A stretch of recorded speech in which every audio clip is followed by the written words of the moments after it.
करंभाड येथे छत्रपती शिवाजी महाराज महसूल समाधान शिबिर उत्साहात. नागरिकांच्या विविध तक्रारी व समस्यांचे जागेवरच निराकरण. राज्य शासनाच्या वतीने राबवण्यात येत असलेल्या छत्रपती शिवाजी महाराज महसूल समाधान शिबिर अभियानाअंतर्गत टप्पा 1 मधील शिबिर पारशिवनी तालुक्यातील करंभाड येथे शनिवार दिनांक 7 मार्चला आयोजित करण्यात आलं होतं. या शिबिरात विविध शासकीय योजनांची माहिती देण्यात आली, तसेच नागरिकांच्या महसूल व इतर विभागांशी संबंधित तक्रारींचे निराकरण करण्याचा प्रयत्न करण्यात आला. या शिबिरात नागरिकांनी जमीन नोंदी, उत्पन्न दाखले, जातीचे दाखले, पीक विमा, शासकीय योजनांचा लाभ, बँकिंग सुविधा तसेच विविध शासकीय कागदपत्रांबाबतच्या समस्या प्रशासनासमोर मांडल्या. संबंधित विभागांच्या अधिकाऱ्यांनी उपस्थित राहून अनेक प्रकरणे जागेवरच निकाली काढली.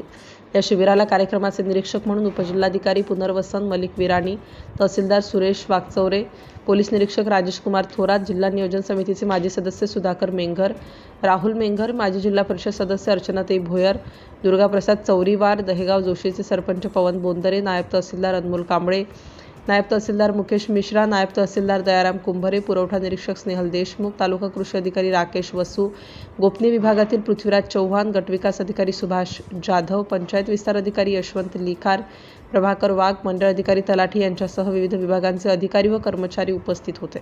तसेच बँक ऑफ बडोदा, भारतीय स्टेट बँक व बँक ऑफ इंडिया पारशिवनी शाखेचे व्यवस्थापक, आरोग्य विभागाचे कर्मचारी, पोलीस पाटील तसेच करंभाडचे सरपंच भुवनेश्वरी भुरसे, उपसरपंच विजय उपासे यांच्यासह गावातील नागरिक मोठ्या संख्येने उपस्थित होते.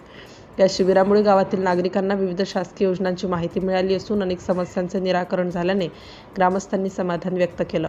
या समाधान शिबिराचा लाभ असंख्य नागरिकांनी घेतला. सिटी इंडिया न्यूजसाठी पारशिवनी तालुका प्रतिनिधी रामू काकडे.